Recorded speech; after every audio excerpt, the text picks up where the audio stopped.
Sindhi association of North America जी औरतुनि वारे शोबे पारां सिंध में न्याणियुनि जी तइलीम, रुकावटूं, रस्ता ऐं बाइख़्तियारी मौज़ू ते ऑनलाइन प्रोग्राम मुनक़िद कयो वियो।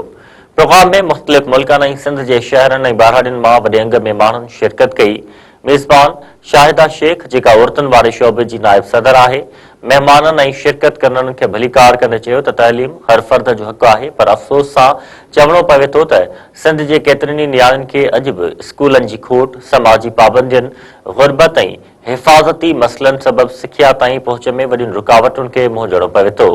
तालीमदान, समाजी ऐं सियासी अॻवान महताब अकबर राशिदी पंहिंजे ख़िताब में चयो त ख़ानदान पंहिंजी न्याणियुनि खे पढ़ाइणु चाहिनि था, पर स्कूलनि, सफ़र ऐं महफ़ूज़ माहौल जी खोट संदनि अॻियां वॾी रुकावट बणियल आहे। तंहिं करे ज़रूरत आहे त तइलीम खे हुकूमती सतह ते हक़ीक़ी अहमियत ॾेई तइलीम, सिहत ऐं सलामती जहिड़े शोबनि खे सियासी मुदाख़लत खां पाक करे शफ़ाफ़ एहतसाब हेठि आंदो वञे। शहीद बेनज़ीर भुट्टो मेडिकल यूनिवर्सिटी जी वाइस चांसलर प्रोफेसर डॉक्टर नुसरत शाह पंहिंजे ख़िताब में ज़ाती जिदोजहद जो ज़िक्र कंदे चयो त वालिदैन जी तरजीह ऐं न्याणियुनि जी तइलीम खां पोइ फौरी शादी वारे दबाव खे ख़तमु करणु ज़रूरी आहे।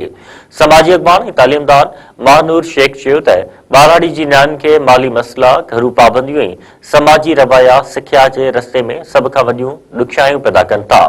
साना जे जनरल सेक्रेटरी असद अली शेख चयो त साना सिंधी शागिर्दनि लाइ स्कॉलरशिप मुहैया करे रही आहे ऐं तइलीमी सुधारनि लाइ माहिरनि सां गॾिजी वधीक मंसूबा तयार कया पिया वञनि।